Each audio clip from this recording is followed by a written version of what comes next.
Nagliyab ang mga kable ng kuryente at telco sa bahagi ng Barangay Kumintang Ibaba sa Batangas City.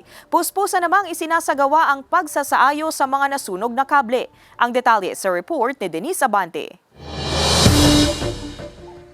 Naglalagablab na apoy ang bumulabog sa ilang mga residente pasado alas 3 ng madaling araw kanina sa bahagi ng Tolentino Road, Barangay Kumintang Ibaba, Batangas City matapos magliyab ang ilang kawad ng kuryente at internet malapit sa opisina ng National Bureau of Investigation. Nakita raw ng security guard na si Joseph ang pagdaan ng isang sasakyan na tingin niya'y dahilan ng pagsisimula ng apoy. Bali po may dumaan po dito isang truck, malaki yung sasakyan. Narinig ko na lang may lumagabog.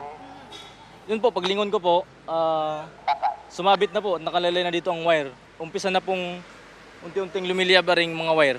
Kaagad daw siyang tumawag ng bombero at tulong sa barangay upang maapula ang apoy. Ilang minuto lang din daw at kaagad nang dumating ang BFP Batangas City at nirespondihan ang nagliliyab na mga kable. Pero base sa investigasyon, ang pagkiskis ng mga dahon at sanga ng puno sa mga kable ang tinitingnang posibleng dahilan ng sunog.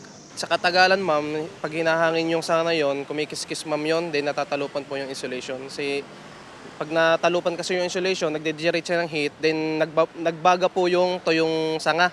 Then doon po nag-concentrate yung apoy po natin.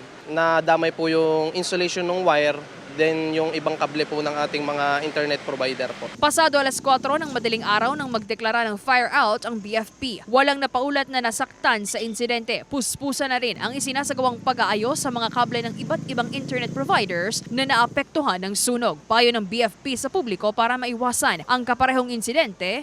Ma-clear nga po natin yung mga sanga-sanga ng puno kasi ito nga po yung nagiging cause. Siya po yung nakaka-damage po ng mga cables and linya po ng kuryente po. Wala naman po tayong ikabahala kasi inaayos na po ng mga internet providers. Posible naman daw na maibalik ang internet connection sa mga kalapit bahay o paupahan ngayong hapon ayon sa ilang internet providers.